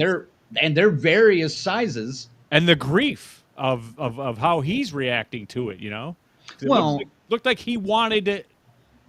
He wasn't in it for the same reason to me, you know what I mean? He's yeah. So, but I was happy that they stuck with a pretty taboo subject. Yeah, and kind of pushed it a little bit further than a lot of movies would have. And they still didn't they were shove it in your face. Couple of steps away from really delivering something fucking poignant and fucking nuts and creepy and shit. And yeah. Couple of steps away, man. But can you do that in this day and age without turning too much of an audience off? Could you have gone that extra couple of steps? You're gonna come this far with that bullshit. You go ahead. Yeah, I think you can. I think you could have too. Yeah, absolutely. I think you could have too. All right, cool. Yeah. All right, we got to start hustling through some of these other topics here. Let's talk about casting and acting. I'm going to mention I already had my issues with Mia. Yeah. I thought Riley was great. I love seeing Keith David. I love seeing the other guy who I never can remember his name, but the police captain or the police detective. That guy's always a trip. I like seeing him. Besides the slight overacting of Mia, I was okay with the acting and the performances. How about you, FaZe? Mia was overdone a little bit, but that could have just been the directing too. It's hard to tell. There are parts where it definitely feels like the directing played a part in that, but they all did fine, man. They played their parts. Nobody really stuck out to me, which is a good thing in its own way too. I don't know, just average, solid acting all around, which is surprising for a first-time film for a director. Usually, it has some rough acting for a first time. True. He did pretty good for a first one. Sure. Got some good actors. But he did have the budget. That's true. Unlike what a lot of, because I think that thing, didn't it raise like almost $1.5 million on Kickstarter? I think so, yeah. Yeah, it broke records. It's crazy. Yeah. So, how about you, Colonel? Casting and acting. Oh, thanks, who we were yawning. Perfect timing. Perfect timing. No, I'm kind of with FaZe. I thought the acting and the casting was good. It was, like I said, it was nice seeing Keith David in a very small role, which, of course, that's what he's going to get. He's just there for a cameo. And yeah, like I said, for an independent film, they got some pretty good standard actors. Like, no one did terrible. No one did great. They were good enough to keep me entertained throughout the film. And that's saying a lot. He's not featured too much, but I thought the guy that played Miles, badass. He was great. Now, he's only in a couple of scenes, but I thought he did that very well. All right, fair enough. I mean, he didn't have to carry a movie like the actress played Mia had to. Right. It was essentially the Mia fucking show. Yeah. With short appearances from everybody else. I mean, I guess the actor who played her husband could have been better. But again, he was in it so little. It didn't affect the film at all. So it didn't. He just wasn't in it a whole lot. Yeah. You put some shit on your face. I'm out. Then he comes back like, "Oh, you found your sister? Great. Oh, there's a kid. Fuck this shit. I'm out." And he left again. Like, I'm going to get some milk. Yeah, I'm going to get some milk and cigarettes. Right. All right, Ziggy, casting and acting. Yeah, you guys pretty much nailed it. Everybody's adequate with what they do here. Nobody stands out. Mia, just a little bit overreactive to some of the shit in here, especially since a lot of it is underwhelming when you actually see it yourself. It's fine. Nobody that's not what's going to take you out of this movie. So it's not the acting and what they're doing. So don't worry about that. Did it help you guys that they were, besides Shozy or whatever? Did it help that Shorzy? Okay, whatever. Doesn't matter. Did it help that they were mostly unrecognizable actors, not like big names or even mid-tier names in the horror world that were playing these parts? Oh, it definitely helped because I had nothing other than the one Keith David don't count. I had nothing. I'm just counting the main cast. Yeah. Yeah, the main cast I had nothing to compare it to at all, so it definitely helped. Okay. How about you, Ziggy? David. You sure he's dead? Good. That was his best line in that shit. That was funny. Yeah. Yeah, man. It's where are we going with this? I don't know. I was just asking if it helped that they were, that they were unknown actors. Yeah. You can't help but notice when you see somebody you've seen before, your brain goes to where you saw them before, right. And that doesn't happen here. So yeah, I appreciate it. These people were good for that. Nothing distracted you from that. Same phase. Yeah, same. All right, fair enough. All right, let's go on to writing and directing. Oh boy. Ziggy, go ahead. It looks like you have notes. Yeah, man. It just I love how it looks. I love the atmosphere of most of it. I mean, dude, you fucking just had a good fucking premise and you didn't deliver it for me. I don't know, man. It's just a letdown when it comes to this kind of subject matter. There's way better examples of it out there. So yeah, man. And your desire for a better payoff isn't even built on anticipation of this movie, which is kind of strange to me. Like, I get where you're coming from. Especially when you go on, if you watch, and they're in the movie, but I mean, I like the fact that you can see the whole episode, what happens before and after she sees that Jesus, and you feel that it's cold, and then they start seeing their breath and everything. Mm-hmm. They all experience that, but there's another part that they show, like some creature comes through a door and like shuts the door when they're in the school in the basement. Mm-hmm. And that never really gets addressed, which I thought was like, well, what the fuck, is it just throw away something that they saw on their paranormal adventures, and we're not gonna, but apparently had nothing to do with this case, so who knows? Maybe the future of paranormal. I don't see that happening, but I could be wrong. All right. Anything else to add? No, man. I just think it's not the worst thing you'll ever see, but boy, there's just too much space to get in your own head, and it is to make it what you wanted. It's not. Is it even worth it putting that kind of power into? I don't know, man. Yeah. All right, Phase. Well, yeah, there's definitely room for improvement. I mean, for a first time, it's to be expected. I mean, if Mike Flanagan, just handed this as much as it sounds like he did, he probably saved this from being a pretty rough film, if not just mediocre at best. I mean, I don't know. That's a good point. It turned out to be a decent film. That's a good point. I would like to see some of the festival cuts of this and see what it was like before Flanagan got his hands on it. Mm-hmm. That would be interesting. Who knows, man? So, interesting.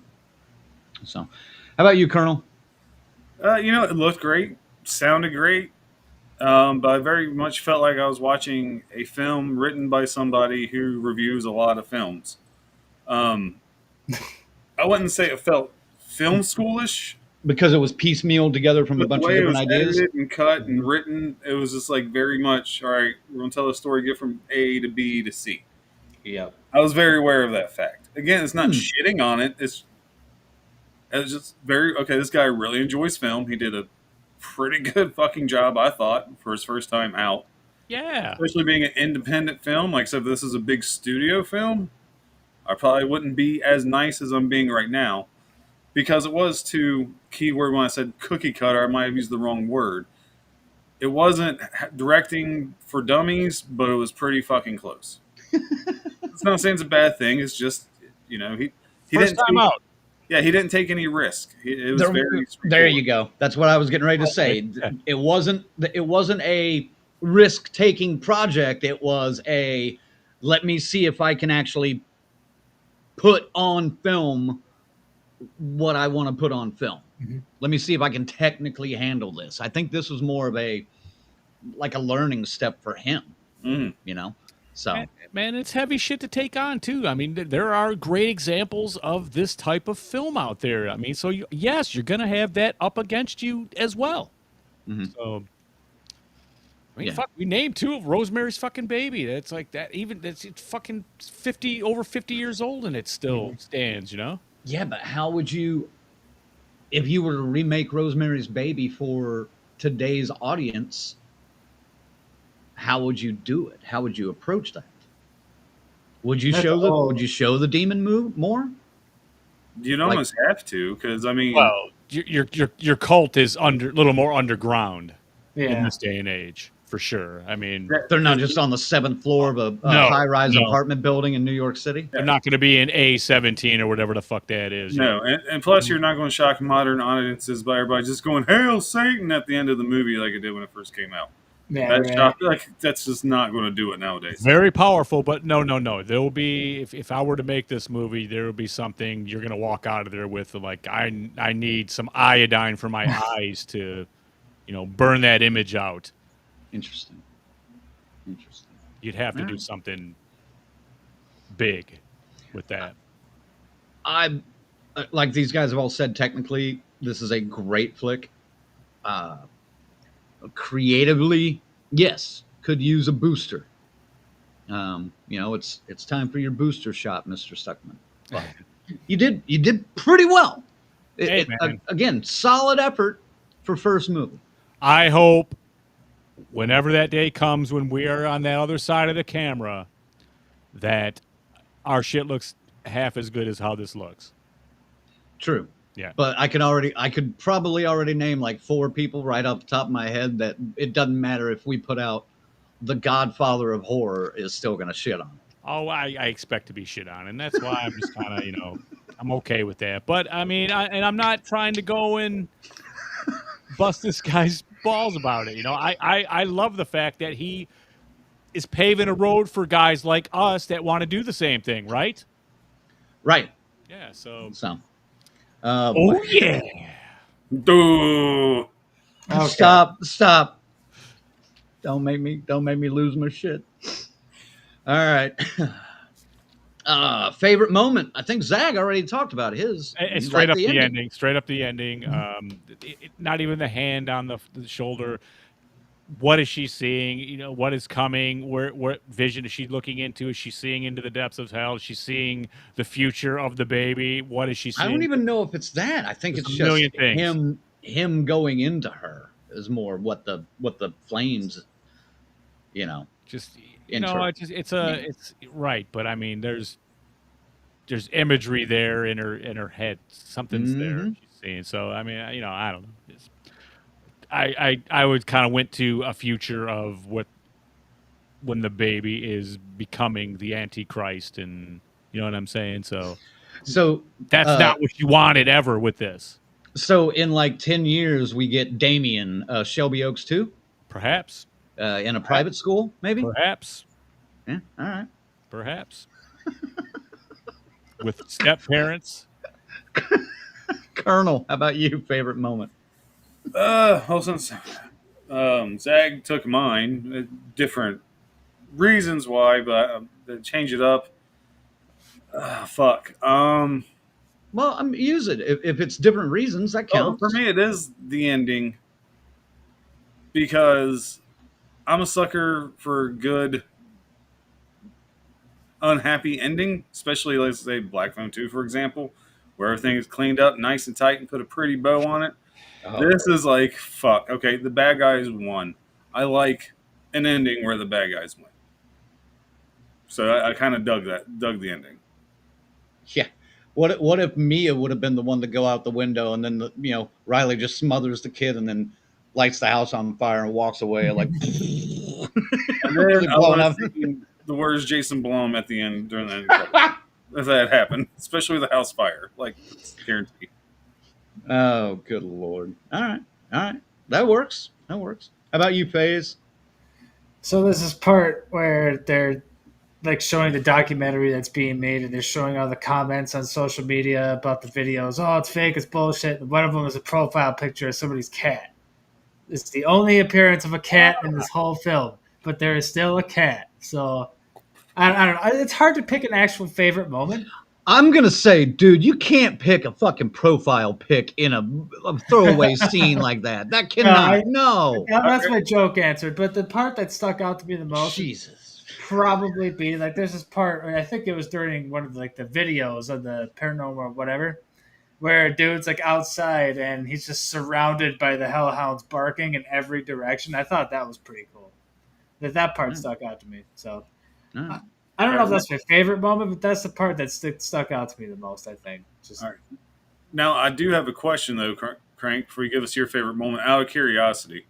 I was reading those comments. I did not notice the profile picture of a cat, which is hilarious. Yeah. Did you guys see that? I did, yes. Okay. I just saw that "Who fucking cares" comment, and there was Yeah. some funny ones in there. Well, and dogs, the one that said something like, the cops are idiots for falling for this, and shit like that. So yeah, I noticed one had a cat as a profile pic. I don't know if I noticed that the first time or the second time, but I did notice it. But I wasn't even thinking of FaZe when I was watching the movie, so I didn't know that was coming, that he just rattled off. So good for you, FaZe. You threw me off for a minute. My favorite part, but I hate that they use it in the trailer the way they do, is the suicide. Is Miles' suicide that kicks off the whole thing? Fucking Pet Cemetery, giving the No, twist not again. quite that bad. Not quite that bad, but I wish they hadn't used that. I wish they would have just. It's a hook. And they don't tell you why and shit. But I mean, for what that scene was, dude, that is like that's your bombastic moment. That's it. I mean, if you hadn't seen the trailer and you go into that movie, that moment is going to shock the fuck out of you. My it worked friend on me James, because I hadn't seen. Yeah, I didn't expect it. my friend James was like, "Well, that wasn't on my bingo card." So I mean, he hadn't seen the trailer, so yeah. So I love that moment. I think it's very well done. I just wish it wasn't in the fucking trailer. So all right. Moving on. Oh man, we're already here, huh? Final thoughts and rankings. Oh yeah, already 10 minutes up to the show. 10 minutes left. Yes, and you folks in the comments, give us your ranking as well, 0 to 10. Tell us, what did you think of Shelby Oaks if you watched it? Please and thank you. I could be wrong, but it almost feels like FaZe is trying to rush us along a little bit. Not rushing. It's just like I don't want to be here at 9:15 closing up the show. All right, well then, since you're in such a big fucking hurry, FaZe, won't you go first? All right. Well, I mean, I got the breath of fresh air that I was looking for after Black Phone 2. That's for damn sure. I loved the runtime, only being an hour and 32, whatever. I love the profile picture of a cat. It's going to get an extra half point for that because it's not an actual moving cat. It's a picture of a cat, so only a half point extra from me. Fucking, I liked it, man. You have the complaints, but for a guy's first time, with Flanagan's touch, it's a 6 for me. All right, Colonel. Yeah, I mean, what else more can I say about this film that I haven't already said? Looked great, sounded great. Yes, it had its issues, but it was an enjoyable film. I had fun watching it. God, I've been flip-flopping on this all day. This discussion did not help. Um, I might be going a little high on this. I want to go 6.5, but I can also probably give it a 7. But I think officially I'll give it a 6.5. All right. And Ziggy, like he said, it didn't help him, but did this conversation help you at all? Maybe stop me from going any lower with it, but I walked out of it going, this is it's somewhere between a 6 and a 7. And I'm backing it off to the 6. The 6. Hey, 6, God 7. damn I didn't even mean to do that. That's how I hear her again. Yeah. It sounds cringe when you do it, not sound cringe when I do it. That's only cringe when I say it. Even the guys. Hey, Sarge, get in here. Sarge, You're what's being your called back. hey Sarge? What's your rating on this movie? What movie? What's your rating on the movie we've been talking about for the last hour and a half? What would you rate this? I guess. You do not know how to pick up on a setup for a joke. I saw you doing the 6-7 thing. I'm not gonna say it. Oh, why not? Hey. Guys, you're starting to make me dislike it. That's the point. Yeah, that's the goal. I'm sorry, but yeah, it's what we do. Awesome. It's working, folks. Our social experiment is working. You do it in your hometown. That's We'll right. Just make give it it 7. 7 more weeks. Okay, and I'll you guys are cringe. Let me leave. Hey. Just got called cringe by an 8-year-old. I love it. Oh my I'm God. going to go to the 6, though. 6? Okay. Because in the end, I think you could have done a little bit more of the demon and that whole thing and what their whole point.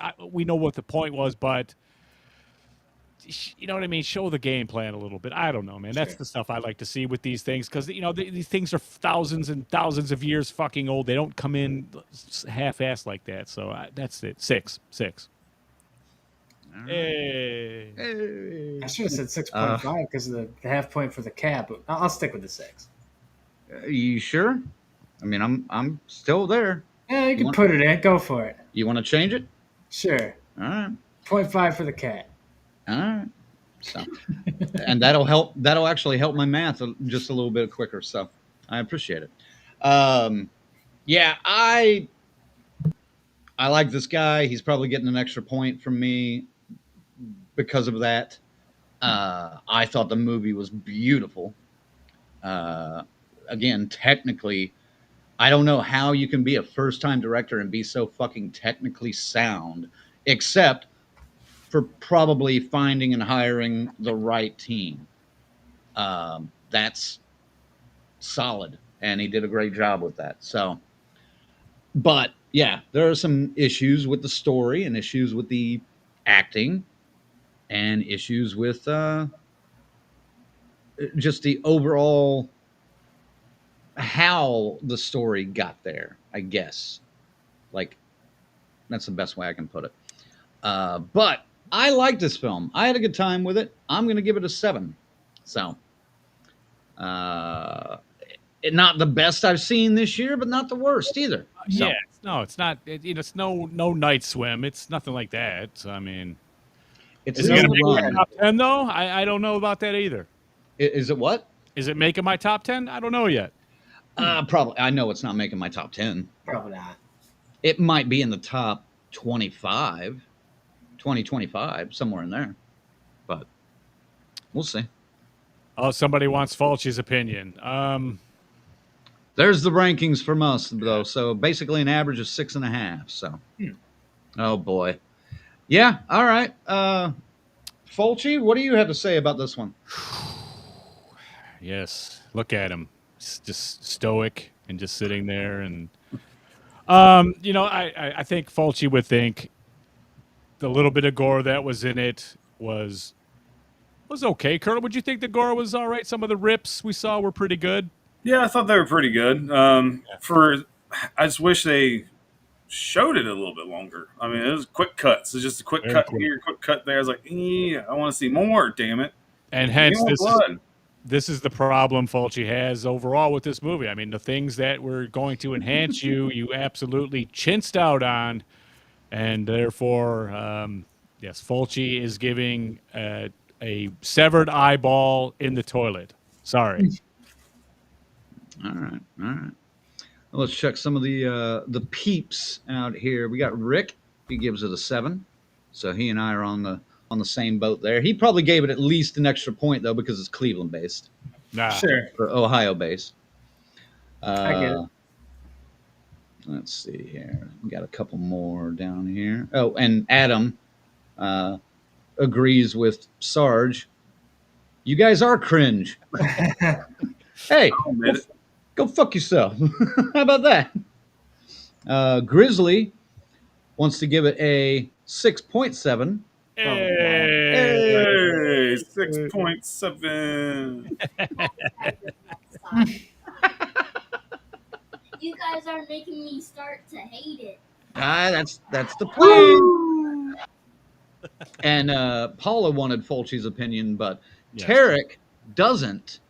But he wants Fulci's battle rap bars about it. So take it away, Ziggy. I'm going to run with that idea I told you guys before we went on the air tonight. I'll get some things recorded, and we'll be able to accommodate you probably next week with some Fulci We'll see how that goes. bars from Fulci. So I thought of something, so we'll see if it works. Good God. All right, so here we go. Tarek wants to know, I'm more curious than anything, a horror movie made by arguably the most popular horror movie critic on the internet. Yeah. Dude, go check it out. It'll be in theaters for another week or so, or at least the rest of this week, maybe. Yeah, it's the rest of this week in my local theater. I was curious, and I looked and went day by day. And next Friday, no showing. So, okay. Yeah, it might be gone by Friday, depending on what's coming out. I don't think there's anything major coming out this week, though. I guess that new Yorgos Lanthimos movie is coming out.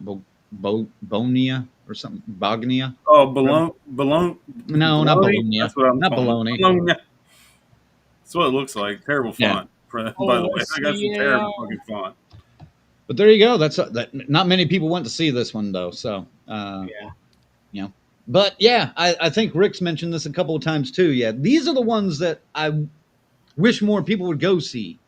Out of the don't fucking go to the Blumhouse movies that we have to review anymore, guys. I mean, really, go to movies like this. I concur. I wholeheartedly agree because it's hard to forget that this is this guy's first movie, so, right?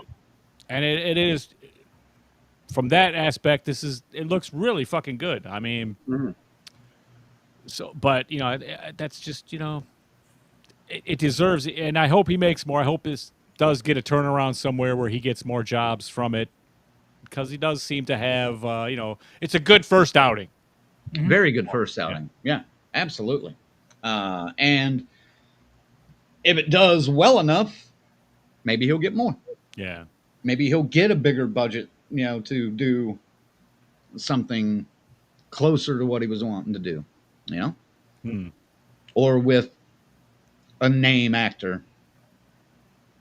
Yeah, well, if he gets the opportunity, the only thing I can suggest is take a risk somewhere. Don't take a major risk. Just I want to see a risky decision in there somewhere, not so by the book. Yep, and that's always good advice, I think. So, all right, gang. Well, that's going to wrap it up for us. Thanks for tuning in and checking out us ramble on and on and on about Shelby Oaks. So, that wasn't that bad. No, it wasn't too bad. Our rant, I mean, the movie sucked. No, I'm just kidding. Hey. I'm just kidding. So next week, in preparation of getting ready for Predator's Badlands coming out in a couple of weeks. Oh, you guys are not. You guys aren't excited for that one at all? Fuck no. It looks like it looks absolutely like fluff in a can, just with the Predator label slapped on it. Yeah, even tying in alien into it. Yeah. I'm like, this seems a little unnecessary. This is going to be brutal. You think so? Yeah. Yeah. Interesting. The CGI looks fucking horrid, man. It does not look like they improved any upon Prey. Oh boy. Remember the snake? Oh, how can you forget? The the smiling bear. snake at the beginning of Frey? Yeah, Oh. of course I do. Because we weren't even 2 minutes into the movie and I was already fucking pissed off. So yeah, I remember the snake. I thought, with a bigger name, this was going to be a little bit different though. So maybe I'm hopeful. Maybe I've got stars in my eyes. I don't fucking know. Fulci? There's an automatic shaking the head. Yep. He's not saying much tonight, which is okay because Doc might get pissed off. It's okay. I got it. No. I got it. We're going to figure it. I got a mic. We're working this out. Connecting to the other side. We're going to have some comments from Fulci from beyond, okay? It's coming. Have you even teased the next episode yet, or are we still talking? I'm trying to. There. Yeah. But yes. But man, Zach decided to shit on fucking Badlands or whatever it's called. God. Here we go. In anticipation of Badlands, we are going to rank our top 10. All right, top 10 horror sci-fi films to get ready for that one. So, FaZe is going to have Aliens at the top of his list. Or Alien, one of the two. Does Terminator qualify, the first one? Yes. All right. Of course it does. All right, now does Leprechaun in Space qualify? Ooh. Jesus Christ. Jason X, I mean, if you really want to go there. Yes. I would. All Razor Bloodlines. Killer Clowns. Killer Clowns counts, yeah. By the way, Alien is not going to be number one, but. Oh, I got. Fuck, that's a great one I just thought of. The Stuff. Yeah. That's a great one, yeah. Yeah. It's going to be on mine, probably. Nice. So there you go. Think of your top 10 horror sci-fi films and come back and join us next week. And let's thank our members, and then we'll send them. You guys can send them out. So, thanks to our final girls and guys, Christy, C-Phase, Lorena, Luke. Welcome back to the fold there, buddy. BD, Alex, and Tyrone. Our Crazy Ralph's, Bell's Fancy Creations, Dr. Smiley, Morgan Crypt, Horror, Raymond, Allen, and the whole damn enchilada pod. And our camp counselors, Adam, Chrissy, Lou, S. Michael, Jimmy and Rachel, Stacy, Lynn, Orlando, Chuck Schick, Dave, Carl, Patricia, Kristen, and JJ. Chuck Schick. Little delay on mine. I'm so tired. Yes, join us next week for a top 10. Yes, folks, next week we are listing our top 10 sci-fi horror films. I don't know if that's the banner you meant to put up there, but it is. Okay. Yes, we are listing our top 10 sci-fi horror films. You can also support us at deathcoursesociety.com under the membership tier. Pick a tier that works for you as low as $3 a month. Thank you, goddamn it, thank you.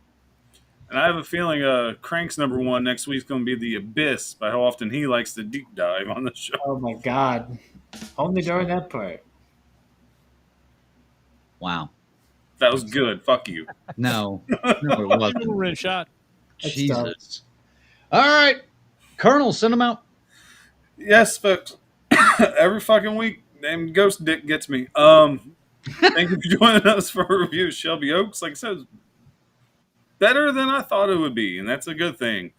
I just gave you guys a heads up, a little bit of personal information in my life. I am getting my flu shot tomorrow. I'm not saying get a flu shot. I'm just saying, fellas, don't get sick. Wash your dick. And ladies, don't smell like a Scuba Steve use Summer's Eve. It's that time of year. It's getting cold. No, it's not. All right, FaZe. It should always be that time of year, though, right? But, folks, we love you. Always, every week. I've been looking forward to this top 10 sci-fi horror for a while.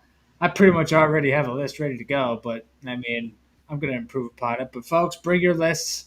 Don't disappoint. Grimmer, you especially, but everybody, bring your lists. And, yeah, it should be a good time. See you next week. All right. Ziggy or Fulci. Fulci says, I don't know Italian, so I can't do it yet. But next week. He says, hey! He says 6 or 7 is a perfect thing. All right, forget about it. Hey! Hey! Hey! Hey, you forget about it. Yeah, you motherfuckers. God damn it. No. We love you guys coming in here. Even when I kind of had to shit on the movie a little bit just because it's just not enough there for too much fill. I got to fill myself. I'm paying for a fucking movie. I don't want to think of it what it should be myself. All right? But next week, we got 10 of these horror sci-fis. I just jotted down 5 and 4 of them we didn't even mention. So, yeah, this should be a fun one. Good discussion. Get your list together and join us. And fuck, folks, happy Halloween. This ain't going to see you again. Next time we see you, Halloween's done. It's November, baby. So be careful out there. Watch out for the razor blades and apples. And Ben Tramer, in front of cop cars getting burned up. Don't do it. It's not fun. And nobody's going to give your kids drugs. They're too expensive. Right. Especially in this economy. Yes. Right. Jeez. All right. And Colonel, you got a warning from the FDA, by the way. We are writing to inform you of the liability incurred by 27 listeners getting flu shots to the dick. That's true. I did mention getting a vaccination. Well, that's a bad word nowadays. Yeah. Thank you, RFK. But We'll have our lawyers get in touch with your lawyers. So, all right, gang. Thanks for tuning in and joining us on this. Go see Shelby Oaks if you get a chance this week before Halloween. And happy Halloween. And we will catch you on the flippity flop on the next time. Maybe we'll. What time are we going live next week? 6 or 7. What time? 6, 7. Where you're at? Time. Hey. Oh man. For There more we go. Halloween. 4 more. Woo!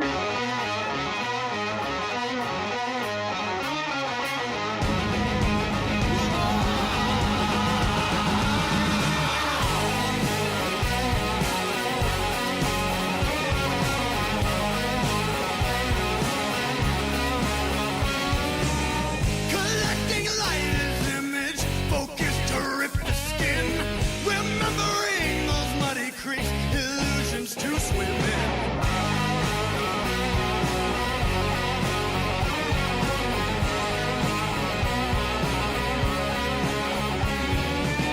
Found strength to cross an ocean, reflected the last light. Looking for a hidden truth, only to find a fight.